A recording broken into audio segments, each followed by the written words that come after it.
Good morning. Bharathi Cements సమర్పిస్తున్న business breakfast షోకి స్వాగతం. ఏషియన్ మార్కెట్స్లో ఒక రిస్క్ ఆఫ్ మూడ్ కనిపిస్తోంది ఈ మంగళవారం ఉదయం. So last night American markets స్వల్ప నష్టాలతో ముగిశాయి. సో జూన్లో ఫెడరల్ రిజర్వ్ వడ్డీ రేట్లు పెంచబోతోంది. సో జూన్ ఫెడ్ హైక్ ఈ అంశాన్ని దృష్టిలో ఉంచుకొని గ్లోబల్ మార్కెట్స్ అప్రమత్తంగా ట్రేడ్ అవుతున్నాయి. సో ఎందుకు వచ్చిన రిస్క్ అన్న పద్ధతిలో రిస్క్ ఆఫ్ మూడ్లో ట్రేడ్ అవుతున్న సమయం ఇది.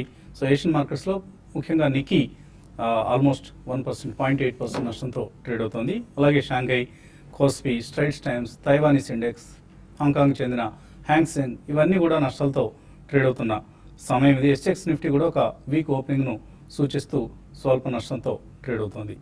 అండ్ వన్ మార్కెట్ సంబంధించి F&O ఎక్స్పైరీ సమీపిస్తున్నాం మనం. సో మే నెల F&O సిరీస్ ముగిపోతుంది.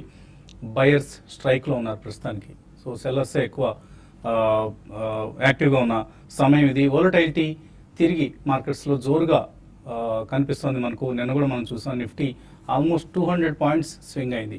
లోవర్ లెవెల్స్కి హైయర్ లెవెల్స్కి మధ్యలో 200 పాయింట్ల గ్యాప్ అనమాట. సో అటువంటి అంతటి వోలటైలిటీ మళ్ళీ మనం మార్కెట్స్లో ఇప్పుడిప్పుడు చూస్తున్నాం. సో ఒక 15 రోజుల క్రితం వరకు పిక్చర్ చాలా పాజిటివ్గా ఉండింది. మాన్సూన్ సక్రమంగా ఉండబోతోంది. ఎర్నింగ్స్ బాగానే ఉన్నాయి. గ్లోబల్ జిటర్స్ ఏవి లేవు. ఇటువంటి రకరకాల పాజిటివ్ ఫ్యాక్టర్స్ కనిపించాయి. మన క్రూడ్ ప్రైసెస్ తగ్గుముఖంలో ఉన్నాయి. ఇటువంటి పాజిటివ్ ఫ్యాక్టర్స్ నుంచి ఇప్పుడు మళ్ళీ క్రూడ్ ప్రైసెస్ సుమారుగా $50 వెళ్ళాయి. అలాగే మాన్సూన్ ఒక వారం లేట్ అవుతుందనే అంచనాలు వస్తున్నాయి. అండ్ అన్నిటికంటే ముఖ్యంగా federal reserve, American central bank federal reserve వడ్డీ రేట్లు పెంచబోతుందన్న వార్తలు ఇవన్నీ కూడా మార్కెట్స్ మీద ఒకసారిగా కొద్దిగా బేరిష్ అవుట్లుక్ని తీసుకొచ్చాయి. సో ఈ నేపథ్యంలోనే మనం చాలా వోల్టైలిటీ గమనిస్తున్నాం. అండ్ F&O ఎక్స్పైరీ సమీపంలో ఉంది కాబట్టి మార్కెట్స్లో వోల్టైలిటీ అనేది తప్పదు. సో 7700 లెవెల్ని నిలబెట్టుకోగలుగుతుందా నిఫ్టీ అన్నది ప్రస్తుతానికి మనకు ప్రశ్నార్థకం. నిన్న మనం చూసాం 7750ని నిఫ్టీ నిలబెట్టుకోలేకపోయింది. సుమారుగా 200 పాయింట్ల గ్యాప్ అటు ఇటు ఊగిసలాడి 19 పాయింట్ల నష్టంతో క్లోజ్ కావడం చూసాం. సో డైలీ చార్ట్స్లో నిఫ్టీ ఒక లార్జ్ బేర్ క్యాండిల్ని ఫామ్ చేసిందని చార్టిస్ట్ చెప్తున్నారు. అంటే దీని అర్థం sellers are outnumbering buyers. ఇందాక మనం అనుకున్నట్లుగా బయర్స్ స్ట్రైక్ ప్రస్తుతం కనిపిస్తుంది. సో FIS బిహేవియర్లో కూడా చెప్పుకోదగిన మార్పు. సెల్లింగ్ ఎక్కువగా చేస్తూ వస్తున్నారు వాళ్ళు. నిన్న కూడా మనం చూసాం సుమారుగా 66 కోట్ల రూపాయల వర్త్ సెల్లింగ్ మనం FIS నుంచి చూసాం. అంటే చిన్న మొత్తం, కానీ లాస్ట్ 5 సెషన్స్లో సుమారుగా 1900 క్రోర్స్ని FIS సెల్ చేయడం అనేది ఒక చెప్పుకోదగిన పరిణామంగా మనం తీసుకోవాలి. అండ్ DIS కూడా నిన్న సెల్లింగ్ రావడం అనేది మరికొంత కన్సర్న్స్కి దారితీస్తుంది. 168 కోట్ల వర్త్ స్టాక్స్ను వాళ్ళు నిన్న మన మార్కెట్స్లో అమ్మడం చూసాం. అండ్ F&Oలో FIS బిహేవియర్ నేను చూస్తే సుమారుగా 1695 క్రోర్స్ వర్త్ బయింగ్ జరిగింది. సో ఇండెక్స్ ఫీచర్స్లో 326 క్రోర్స్, ఇది బహుశా షార్ట్ కవరింగ్ అయి ఉండొచ్చు. అండ్ ఆప్షన్స్లో 413 క్రోర్స్, స్టాక్ ఫీచర్స్లో 386 క్రోర్స్. అండ్ హైయర్ లెవెల్స్లో కాల్స్ అమ్ముతున్నారు. అండ్ లోవర్ లెవెల్స్లో వాళ్ళు పుట్స్ని కూడా అమ్మి సోము చేసుకుంటున్నారు. అంటే వోల్టైలిటీని FIS చాలా చక్కగా వినియోగించుకుంటున్నారని మనకు అర్థమవుతుంది. సో ఈ మార్కెట్లో 2 విధాలుగాను బిహేవ్ చేస్తున్నారు. Sell and rallies and buy and declines, buy and dips అన్న సూత్రాన్ని రెండింటిని FIS ఫాలో అవుతూ ఒక కన్ఫ్యూజింగ్ సిచ్యువేషన్ క్రియేట్ చేస్తున్నారు. సో మనమైతే ప్రస్తుతానికి సైడ్ లైన్స్లో ఉండడమే తక్షణ కర్తవ్యం. ఏమీ పొజిషన్స్ తీసుకోవద్దు. మేబీ ఎర్నింగ్స్ ఎక్స్ట్రాడినరీగా వచ్చిన కౌంటర్స్లో కొద్దిగా డిక్లైన్స్లో బై చేయొచ్చు తప్పనిసరిగా. నేను కూడా మనం చూసాం ITC రిజల్ట్ మార్కెట్స్ని చాలా ఎంథ్యూస్ చేసింది. ఆల్మోస్ట్ 650 క్రోర్స్ వర్త్ భారీ కొనుగోళ్లు మనం ఈ ITC కౌంటర్లో చూసాం. ఈ మాత్రం కొనుగోళ్లు ఈ మధ్యకాలంలో ITCలో మనం ఎప్పుడూ చూడలేదు. కాబట్టి రిజల్ట్స్ బాగా వచ్చిన కంపెనీస్ని ఇన్స్టిట్యూషనల్ ఇన్వెస్టర్స్ హక్కును చేర్చుకుంటున్నారు, కొని పోర్ట్ఫోలియోస్లో యాడ్ చేసుకుంటూ వెళ్తున్నారు. అలాగే మనం కూడా అదే పని చేయాలి రిటైల్ ఇన్వెస్టర్స్ని కూడా. So over a period of 2 to 3 years మనకి ఎటువంటి గాభరా చెందాల్సిన అవసరం లేదు. కాకపోతే short term volatility, short term హెచ్చుతగ్గులు మాత్రం మార్కెట్స్లో రాజ్యం వెళ్ళబోతున్నాయి. ఈ అంశాన్ని దృష్టిలో ఉంచుకొని అప్రమత్తంగా ఉండాల్సింది, especially short term traders and investors. ఇక మార్కెట్స్ పరిస్థితి గురించి మాట్లాడేందుకు ఎల్ఎస్ మనతో సిద్ధంగా ఉన్నారు. సో ఒక వోల్టైల్ ట్రేడింగ్ సెషన్స్ చూస్తున్నాం మనం. బోత్ సైడ్స్ మార్కెట్స్ మూవ్ అవుతున్నాయి. అండ్ నిఫ్టీ సెన్సెక్స్లో ఎప్పటికప్పుడు లోవర్ లెవెల్స్కి వస్తున్నాయి, కొద్దిగా కిందకు వస్తున్నాయి, ఇంచింగ్ డౌన్. సో ఈ పరిస్థితి నుంచి ఎప్పటికి మనం బయటపడగలుగుతాం? ఈ సిరీస్ 77-79 ఏదైతే రేంజ్ ఆ రేంజ్ టైట్ ఆల్మోస్ట్ ఫిక్స్ అయినట్టండి. 77 డిఫెండ్ చేస్తుందని అనుకుంటున్నాను, ఎందుకంటే పొజిషన్స్ని బట్టి. ఇప్పుడు 77-20 దగ్గరే ఉంది, కానీ డిఫెండ్ చేయడానికి ఛాన్సెస్ ఎక్కువ ఉన్నాయి. 2-3 డేసే కాబట్టి ఆల్మోస్ట్ మనం ఇక్కడ ఎక్స్పైర్ అయిపోతాం. జూన్ మంత్ వచ్చేటప్పటికి మొత్తం ఫెడ్ రిజర్వ్ డామినేట్ చేస్తుందండి. ఫెడ్ రిజర్వ్ డెసిషన్ మీరు అన్నట్టు ఇప్పుడు అంత హెవీగా పొజిషన్స్ తీసుకోవాల్సిన మార్కెట్ అయితే ఏం కాదు. సైడ్ వైజ్ ఉండి స్లోగా ఉంటమే బెటర్, ఎందుకంటే క్యాపిటల్ ప్రొటెక్ట్ చేసుకుంటే ఏంటంటే మార్కెట్ మొమెంటం మొదలైనప్పుడు అడ్వాంటేజ్ తీసుకునే ఛాన్స్ ఉండే టైం కాబట్టి.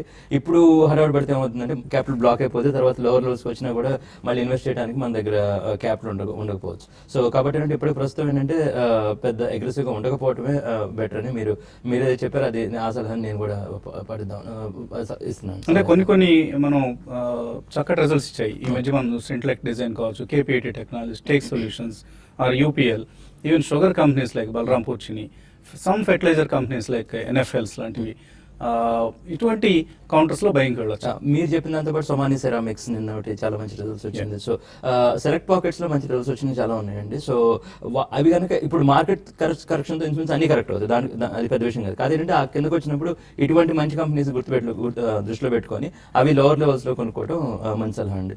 అంటే ఇప్పుడు మనం మెయిన్ గా మన దగ్గర స్టాక్స్ రెడీగా ఉండాలి, స్టాక్ ఐడియాస్ రెడీగా ఉండాలి, క్యాష్ రెడీగా ఉండాలి. అరౌండ్ దట్ నియర్ దట్ 7500 కొంటేనంటే ఛాన్సెస్ ఎక్కువ ఉంటాయి. 7500 లో స్మార్ట్ మనీ కూడా వచ్చేస్తాను. అంటే ఇప్పుడు 7500 లెవెల్స్ వచ్చే అవకాశం ఉందని అనుకుంటున్నాను. ఈ సిరీస్ లో తక్కువ ఉంది, ఎందుకంటే 77 లో position. Next 1.5 months next series మొదలవగానే 90% ఫెడ్ రిజర్వ్ దీంట్లో మనం కిందకి వెళ్ళే ఛాన్సెస్ ఎక్కువ కనబడుతున్నాయి. సో టెక్నికల్ గా ట్రేడర్స్ కి ఎటువంటి సలహాలు ఇస్తారు వాళ్ళు? టుడే మార్కెట్స్ కానీ గమనిస్తే స్లోగా మనకి ఎప్పుడైతే 7800 కట్ అయిందో అప్పటి నుంచి మార్కెట్లో ఒక రేంజ్ బౌండ్ ఉన్న మార్కెట్ ఒక డౌన్ ట్రెండ్కి మనకి రావడం చూసాము. అయితే ఈ డౌన్ ట్రెండ్ అనేది ఒక లిమిటెడ్గా ఉంది, అంటే క్లోజింగ్ బేసిస్లో చూసుకుంటే పెద్దగా పట్టలేదు. అయితే ఇంట్రాడే వోల్టాలిటీ అనేది లాస్ట్ ఒక 1 weekగా అంటే ఈవెన్ 10 days కానీ చూస్తే ఇంట్రాడే వోల్టాలిటీ బాగుంది. అయితే ఈ రోజు కూడా అదే సేమ్ వోల్టాలిటీ ఉంటుంది, ప్లస్ F&O మనకి 2 days ఉంది కాబట్టి అదే విధమైన వోల్టాలిటీ ఉంటుంది. నిన్న కానీ చూస్తే ఒక స్వింగ్ డౌన్ సైడ్ ఒక 20 points. ఎటువంటి పొజిషన్స్ లాంగ్ షార్ట్ రెండు ఉపయోగంలో ప్లే చేయమంటారా, లేకపోతే ఎలా? డెఫినెట్ గా రెండు చేసుకోవచ్చు అండి. వోల్టాలిటీ ఇప్పుడు కాదు, నేను లాస్ట్ ఒక 10 days గా చెప్తున్నాను. ఎందుకంటే లాంగ్ వెళ్ళొచ్చు, షార్ట్ వెళ్ళొచ్చు. ఎందుకంటే నిఫ్టీ ఒక 100-150 పాయింట్స్ పెరిగినప్పుడు సెల్ చేయడము, తర్వాత ఒక 100-150 పాయింట్స్ డౌన్ వచ్చినప్పుడు బై చేసుకోవచ్చు అని చెప్పాను. అయితే ఇప్పుడు బయింగ్ మాత్రం ఈ సిరీస్ కి మాత్రం బయింగ్ అవాయిడ్ చేయమంటాను. ఒకవేళ ఓన్లీ లాంగ్ ఓన్లీ ఫండ్స్ లాగా ఓన్లీ బయింగ్ వైపు వెళ్ళే ట్రేడర్స్ ఉంటే మాత్రం వాళ్ళు ఒక FMCG స్టాక్స్లోనే లైక్ ITC డిక్లైన్స్ వచ్చినప్పుడు, తర్వాత హిందుస్థాన్ యూనిలివర్, తర్వాత కొన్ని ఫెర్టిలైజర్స్ కంపెనీస్ వాటిలో లాంగ్ తీసుకోమంటాను. మిగతా అదర్ సెక్టర్ అన్ని కూడా వీక్గా ఉన్నాయి. మరి ముఖ్యంగా నిన్న IT స్టాక్స్ కూడా బాగా ఒక బ్రేక్ డౌన్ చూసాము. All moving averages, shorter moving averages, IT index down దాని బిలో వచ్చింది. కాబట్టి ఈ విధంగా ఒక్కొక్కటి క్రాక్ అవుతున్నాయి కాబట్టి ఇంకా వీక్గానే ఉండే అవకాశం ఉంది. ఈ సిరీస్ మరి ముఖ్యంగా ఈ సిరీస్ నెక్స్ట్ 3 రోజులు కూడా సెల్ అండ్ ర్యాలీస్ అని చెప్తాను, ఇప్పుడు బై అండ్ డిప్స్ కాకుండా. కాబట్టి అందులో భాగంగా కొన్ని స్టాక్స్ని ఎవరీ ర్యాలీలో సెల్ చేయొచ్చు. అందులో హీరో మోటార్ కార్పొరేషన్ ఒకటి ర్యాలీస్లో సెల్ చేయమంటాను. అదేవిధంగా అదానీ పోర్ట్స్ ఒకటి లాస్ట్ 2 రోజుల్లో కొంచెం షార్ట్ కవరింగ్ వచ్చి కొంత అప్ ట్రెండ్కి వచ్చింది, దాన్ని సెల్ చేసుకోవచ్చు. అయితే కొన్ని స్టాక్స్ మాత్రం పొజిషనల్ ట్రేడర్స్ బై అండ్ డిప్స్గా చెప్పొచ్చు. అందులో భాగంగా SKS మైక్రో ఫైనాన్స్ నేను కొంచెం వీక్ ఉంది, బట్ ఈ లెవెల్ కాకుండా కొంచెం కిందకి డిక్లైన్ వచ్చినప్పుడు బై చేసుకోమంటాను. తర్వాత ఇంతకుముందే అన్నట్టుగా FMCG స్టాక్స్ని కూడా బై చేసుకోవచ్చు. నిన్న ఇంట్రెస్టింగ్ ఏంటంటే కొన్ని ఫార్మా స్టాక్స్ కూడా బాగా డౌన్ సైడ్ వచ్చాయి, వాటిని కూడా ఏవి ర్యాలీలో సెల్ చేసుకోమంటాను. తర్వాత నిన్న ఈరోజు సిప్లో ఒకటి రిజల్ట్ ఉంది, దాన్ని కూడా ఒకసారి చూడమని చెప్తాను. బట్ నిఫ్టీ పరంగా చెప్పాలంటే కరెంట్ లెవెల్స్లో 7750 దగ్గర నిఫ్టీకి రెసిస్టెన్స్ ఉంటుంది. బ్యాంక్ నిఫ్టీకి 16,400 ఆ లెవెల్ దగ్గర, అది దాని బ్రేక్ అయిందంటే ఇంకా ఫర్దర్గా వీకే అవకాశం ఉందండి. కాంగ్రెస్ లైన్ ఉన్నారు. మొదటి కాలర్ అమెరికా సంయుక్త రాష్ట్రాల నుంచి శ్రీనివాస్. హలో హలో హలో రండి శ్రీనివాస్. ఏమంటే ఒక క్వశ్చన్ అండి. SBI 177 దగ్గర 300 షేర్స్ తీసుకున్నామండి, ఉంచమంటారా ఇంకా లాస్ట్ అయ్యే ఛాన్సెస్ ఉన్నాయంటారా? SBI ఏ రేట్లో కొన్నారు? 177 అండి. 177. సో ఈ మధ్యనే కొన్నారు, అంతగా మీరు మరీ ఎక్కువ గాబరా చెందాల్సిన అవసరం లేదు. బట్ ఎనీవే షార్ట్ టర్మ్ కోసం కొన్నావా ఇవి? ఏమండి? షార్ట్ టర్మ్ కోసం కొన్నారా, లాంగ్ టర్మ్ కోసం కొన్నారండి? లాంగ్ టర్మ్ అనే అనుకున్నాము, కానీ రివ్యూస్ చదువుతుంటే ఇంకా పడిపోయే ఛాన్సెస్ ఉన్నాయి అంటున్నారు. ఇంకా పడిపోతుందా ఎస్బీఐ? ట్రెండ్ ఇమీడియట్ ట్రెండ్ అయితే మాత్రం పెద్దగా అప్ ట్రెండ్ అయితే లేదండి. అంటే ఇమీడియట్ గా ఇంకా ఇక్కడ నుంచి ఫర్దర్ కూడా వీక్ అవుతుంది కూడా చెప్పలేము. ఎందుకంటే ఆల్రెడీ ఇప్పుడు వచ్చిన ఏదైతే న్యూస్ ఉన్నాయో దానికి ఆల్రెడీ డిస్కౌంట్ అయిపోయిందని చెప్పొచ్చు. ప్లస్ ఇంకా రిజల్ట్ ఈ వారంలో ఉన్నాయండి. రిజల్ట్ కొంచెం బాగున్నా కూడా మళ్ళీ స్టాక్ లో బౌన్స్ బ్యాక్ రావడానికి అవకాశం ఉంది. కాబట్టి ఏంటంటే మీరు ఈవెన్ లాంగ్ టర్మ్ అయినా కూడా బెటర్ ఏంటంటే మీ రేట్ ఇక్కడ నుంచి ఒక ర్యాలీ వచ్చిందంటే 180, 184 దాకా రావచ్చు. వచ్చినప్పుడు మీరు షార్ట్ టర్మ్ కోసం మీరు ఎగ్జిట్ కమ్మంటారు. బట్ లాంగ్ టర్మ్ అయితే మీరు కోరుకుంటే మీరు హోల్డ్ చేసుకోవచ్చు అండి. విజయ భాస్కర్ రెడ్డి తర్వాత కాలర్ హైదరాబాద్ నుంచి. హలో హలో హలో అడగండి విజయ భాస్కర్. అది మన మిక్సర్ ఎలక్ట్రానిక్స్ మన ఇది హేడియస్ మెథడ్ గురించి చెప్తారు. మిక్ ఎలక్ట్రానిక్స్ ఇంకొకటి హేడియస్ మెథడ్ ఇంకొకసారి మళ్ళీ స్పష్టంగా చెప్పండి, అడవడం లేదు. మిక్ ఎలక్ట్రానిక్స్ ఒకటి, హేడియస్ మెథడ్ ఒకటి, ఇన్ఫర్మేషన్ టెక్నాలజీ ఒకటి. మిక్ ఎలక్ట్రానిక్స్ ఒకటి, హేడియస్ మెథడ్ అండి.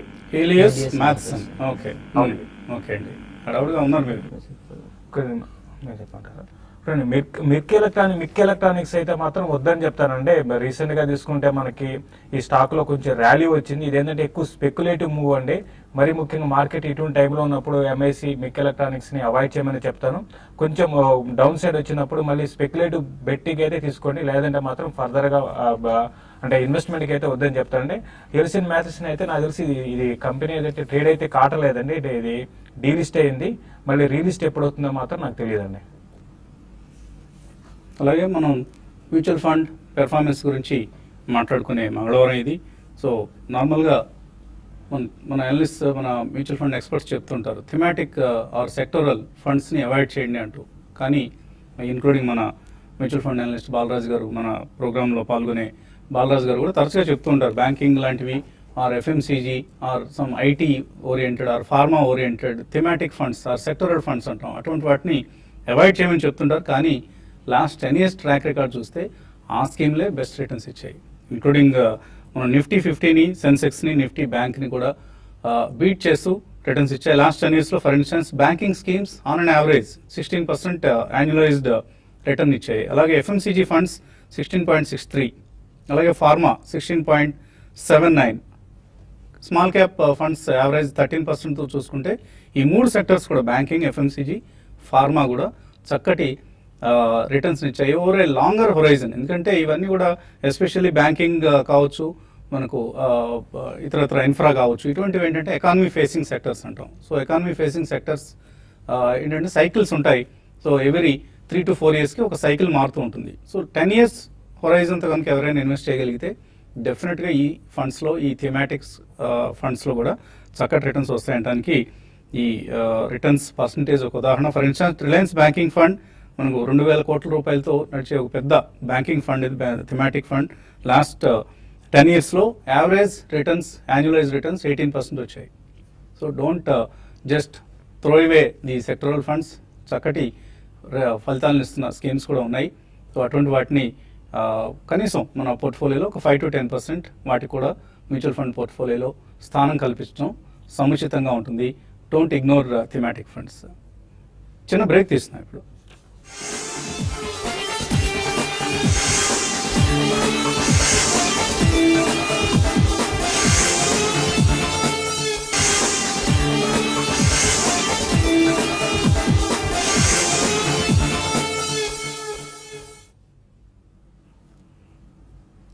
భారతీయ సిమెంట్స్ సమర్పిస్తున్న బిజినెస్ బ్రేక్ఫాస్ట్ షోకి తిరిగి స్వాగతం. కాలర్స్ లైన్లో ఉన్నారు. తర్వాత కాలర్ వైజాగ్ నుంచి సాయిరామ్. హలో, జగన్నాథం గారితో మాట్లాడాలి. అడగండి. Arson engineering, Patel engineering, dredging corporation గురించి ఆయన వ్యూస్ కావాలండి. డ్రెడ్జింగ్ కార్పొరేషన్ వచ్చినప్పటికీ కొంచెం స్లోగా ఉంటుందండి షేర్. అంటే హడావుడిగా పెరిగే లాంటి షేర్ కదా. అలాంటి మంచి కంపెనీనే, గవర్నమెంట్ కంపెనీ అండి అది. వాళ్ళు డ్రెడ్జింగ్ అంటే ఏంటంటే ఈ పోర్ట్స్లో వాటిలో ఈ డ్రెడ్జింగ్ ఆపరేషన్స్ ఏవైతే ఉంటాయో, అంటే క్లీనింగ్ ప్రాసెస్ అనుకున్న రకంగా, అంటే సింపుల్ వర్డ్స్లో చెప్పుకోవాలంటే ఆ ప్రాసెస్ చేస్తుంటారు. తర్వాత ఈ for example Ganga clean project అవన్నీ ఉన్నాయి ఏదైతే ఉన్నాయో వాటిలో వీళ్ళు కన్సల్టెన్సీ అవన్నీ ఇస్తుంటారు అనమాట. ఆ రకంగా చూసుకుంటే ఓకే అండి, స్లో అండి. అంటే మీకు కొంచెం పేషెన్స్ ఉండాలి దాంట్లో ప్రాఫిట్ రావాలంటే. పటేల్ ఇంజనీరింగ్ వచ్చి ఓకే అండి, డీసెంట్ కంపెనీ. సో అదే సెగ్మెంట్ లో కనుక ఇంట్రెస్ట్ ఉంటే కేఎన్ఆర్ కన్స్ట్రక్షన్స్ కానీ ఆ నేమ్ కూడా చూడొచ్చు. ఆర్ట్సన్ ఇంజనీరింగ్, ఆర్ట్సన్ ఏఆర్టీ లేదండి, ట్రాక్ చేయలేదు. సో కొద్దిగా అంటే మంచి కంపెనీ ఇది కూడా, బట్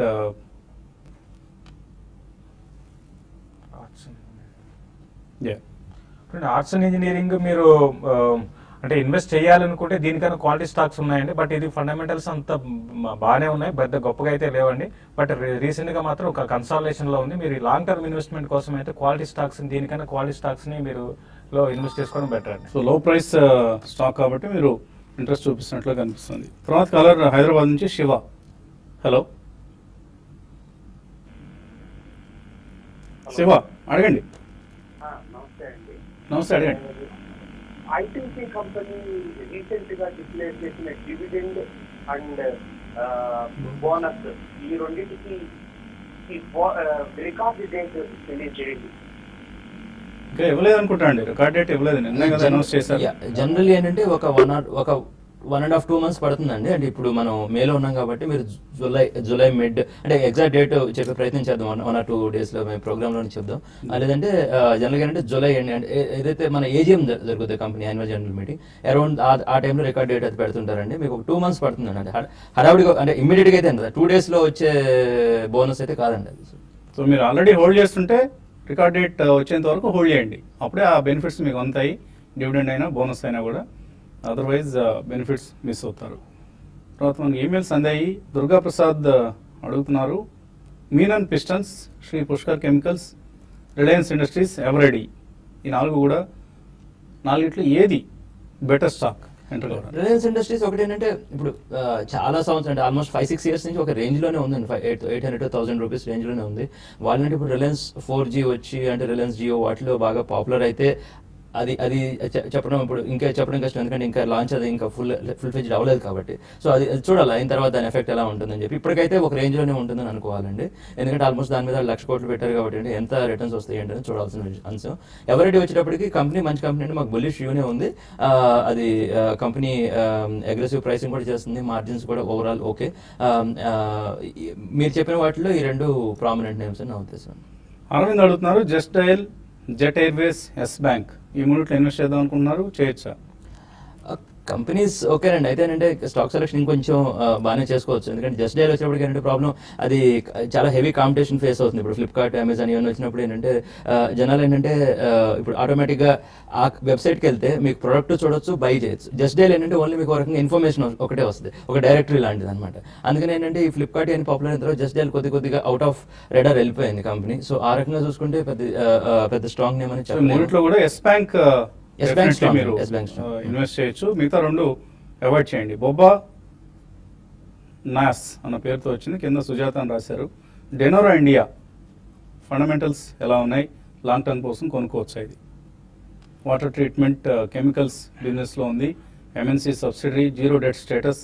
సో మీరే చాలా వరకు రీసెర్చ్ చేశారు. కరెక్టేనండి, ఫండమెంటల్స్ బాగా ఇంప్రూవ్ అవుతున్న కంపెనీ. మీరు లాంగ్ టర్మ్ కోసం డెఫినెట్ గా ఇది మీరు పిక్ చేసుకోమని చెప్తాను. అయితే వాల్యూమ్స్ పెద్దగా ఇందులో మనకి రోజు ఉండవండి, బట్ ఇన్వెస్ట్మెంట్ కి డెఫినెట్ గా మంచి స్టాక్ అండి. వాటర్ ట్రీట్మెంట్ లో ఇంట్రెస్ట్ ఉంటే విఏటెక్ వాబాగ్ ఒకటి, అదొకటి మంచి నేమ్ అండి. దాంట్లో వాల్యూమ్స్ ప్రాబ్లం కూడా ఉండదు, అది లిక్విడిటీ కూడా బాగానే ఉంచారు. శివ్ కౌశిక్ అడుగుతున్నారు, సిమెన్స్, టీసీఎస్, యాక్సిస్ బ్యాంక్, ఈ 3 కూడా ఎస్ఐపి చేద్దాం అనుకుంటున్నారు. ఈ స్టాక్ లో 4,000 రూపాయలు చేయొచ్చా? సెలక్షన్ బాగానే చేశారండి, అది మీరు కంటిన్యూ చేయండి. అయితే ఏంటంటే మార్కెట్ పడ్డా పెరిగిన ఎప్పుడైనా చేస్తూ ఉండండి. ఎస్ఐపికి ఉన్న బ్యూటీనే అన్ని రేంజెస్ లో కొంటేనే మీకు ఫుల్ బెనిఫిట్స్ చూసే నార్మల్గా మార్కెట్స్ బాగున్నప్పుడు అందరూ ఎస్ఐపి అని చేస్తారు, మార్కెట్స్ తగ్గిపోయినప్పుడు ఎస్ఐపి డిస్కంటిన్యూ చేస్తారు. అలా కాకుండా అన్ని రేంజ్ లో కొంటే అప్పుడు మీకు ఫుల్ ఎస్ఐపి ఉన్న అడ్వాంటేజ్ మీకు తెలిసే అవకాశం ఉంటుంది. ఏఎస్ రావు కాకినాడ నుంచి, హిందుస్థాన్ జింక్ 183లో, ఓంకార్ కెమికల్స్ 193లో హోల్డ్ చేస్తున్నారు, హోల్డ్ చేయొచ్చా? ఇప్పుడు హిందుస్థాన్ జింక్ స్పెషల్ డివిడెండ్ అది ఇచ్చినప్పుడు కొద్దిగా ఎక్సైట్మెంట్ క్రియేట్ అయిందని. కాకపోతే మనం గుర్తుపెట్టుకోవాల్సిందంటే కమోడిటీ సైకిల్ ఇంకా కొద్దిగా స్ట్రెయిన్ లోనే ఉంది. ఇప్పుడు ఓకే మీరు హోల్డ్ చేస్తున్నారు కాబట్టి చేయమని చెప్తాను, కానీ ఇప్పుడు ఎక్స్ట్రా అడిషనల్ పొజిషన్స్ అయితే ఏమి యాడ్ చేస్తాం అవసరం. హోల్డ్ చేయండి 2 కూడా. And Omkar chemicals is a very active stock. Even Hindustan zinc కూడా ప్రస్తుతానికి బాగానే ఉంది. జికామ్ మీడియం టర్మ్ కోసం ఎలా ఉంటుంది, యాదగిరి అడుగుతున్నారు. జికామ్ అయితే మీడియం టర్మ్ కోసం కొంచెం వీక్ గానే ఉండే అవకాశం ఉందండి. రీసెంట్ గా చూస్తే ఇది 185 లెవెల్స్ నుంచి ఆల్మోస్ట్ 52 వీక్ లోకి టచ్ అవుతుంది. కాబట్టి ఇటువంటి స్టాక్ ని ఈవెన్ మీడియం టర్మ్ కి, లాంగ్ టర్మ్ కి, షార్ట్ టర్మ్ కి అన్నిటికీ అవాయిడ్ చేయమని చెప్తాను. ఇంకా వీక్ అయ్యే అవకాశం ఎక్కువ ఉందండి. రమేష్ పాలకొండ నుంచి అడుగుతున్నారు, ఆల్స్టామ్ టీఎన్డి 336లో మైండ్ ట్రీ 640 కోర్స్ ఇప్పుడున్న రేట్స్ అనుకుంటాను అవి ఈ రేట్స్లో తీసుకోవచ్చా? ఓకేనండి, రెండు కంపెనీస్ ఓకే, మంచి కంపెనీసే. మైండ్ ట్రీ కూడా ఓకే, లేదంటే అదే సెగ్మెంట్లో మీరు చూడాలంటే ఇన్ఫోసిస్ తీసుకోండి, ఎందుకంటే కన్సిస్టెంట్గా పర్ఫార్మెన్స్ చాలా ఇంప్రూవ్ అయిందండి. సో ఇన్ఫోసిస్ కూడా మీరు ప్రిఫర్ చేస్తారు. శివకృష్ణ అడుగుతున్నారు వండర్లా హాలిడేస్ 8K మైల్స్ ఈ రెండు కొనుక్కోవచ్చా? వండర్లా హాలిడేస్ డెఫినెట్గా మాకు పాజిటివ్ వ్యూ ఉందండి. 8K మైల్స్ ఏదైనా డిప్స్ వస్తే కొనండి, అంటే ఏదైనా టెక్నికల్ వ్యూ. అంటే 8K మైల్స్ కూడా మీరు అంటే ఇన్వెస్ట్మెంట్కి అయితే కొనుక్కోవచ్చు అండి. కొంచెం మొన్న రిజల్ట్ కొంచెం అంత ఎంకరేజింగ్ లేదు, దానివల్ల స్టాక్ కొంచెం వీక్ ఉంది. డిక్లైన్స్లో మీరు కొనుక్కోవచ్చు. ప్రీతి రెడ్డి అడుగుతున్నారు బయోకాన్ 540లో హోల్డ్ చేస్తున్నారు, 2 years కోసం హోల్డ్ చేయొచ్చా? తప్పకుండా అండి, అది బయోకాన్ మీరు మంచి లెవెల్లో కొన్నారని అనుకోవచ్చు. అంటే ఇంకా లోవర్ లెవెల్స్ నుంచి మొమెంటం వచ్చిన తర్వాత మీరు కొన్నారు, అయినా ఓకేనండి. అది కంపెనీ R&Dలో మంచి స్ట్రాంగ్ ఉంది. దాని సబ్సిడరీ సింజన్ ఏదైతే ఉందో అది కూడా కంటిన్యూస్గా R&Dలో మాలిక్యూల్స్ అది బాగానే వస్తున్నాయి. మీరు హోల్డ్ చేసి పెట్టుకోండి. సో ఇది ఇవాల్టి బిజినెస్ బ్రేక్ఫాస్ట్. మధ్యాహ్నం స్మార్ట్ ఇన్వెస్టర్లో మళ్ళీ కలుద్దాం.